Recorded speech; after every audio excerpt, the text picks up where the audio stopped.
Are you both anxious and avoidant towards the climate crisis? It's more common than you think, so let's unpack it. Every day we're being bombarded with news about floods, bushfires, extreme heat, heavier rainfall, rising sea levels and landslides. It's no wonder climate anxiety is high.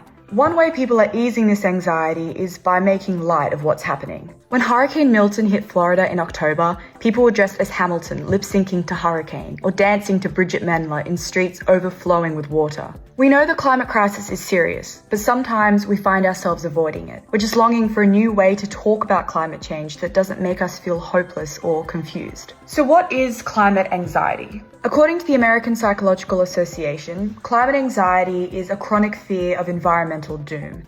It's the extreme stress and grief towards the destruction of the environment around us, and it can look different for different people. It's mourning the loss of lives, homes, culture, livelihood, and the natural world we love.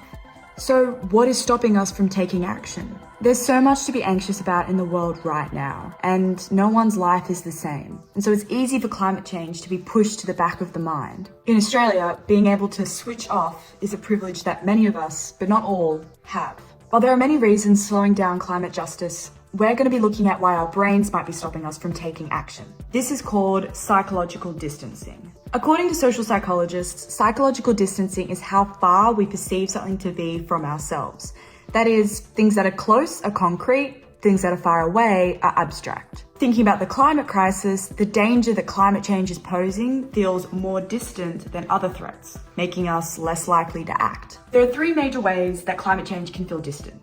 Time, space, uncertainty. That is, the danger that climate change is posing is too far in the future.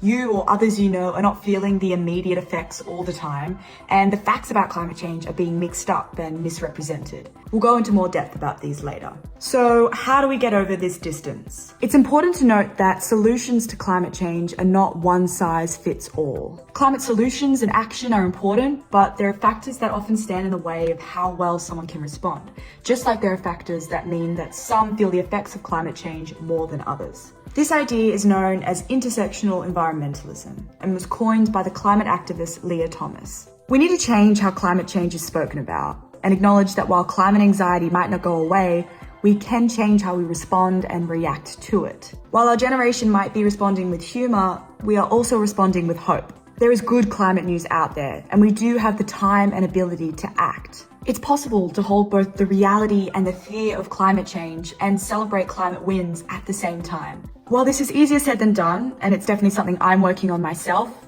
it's worth it and it's needed.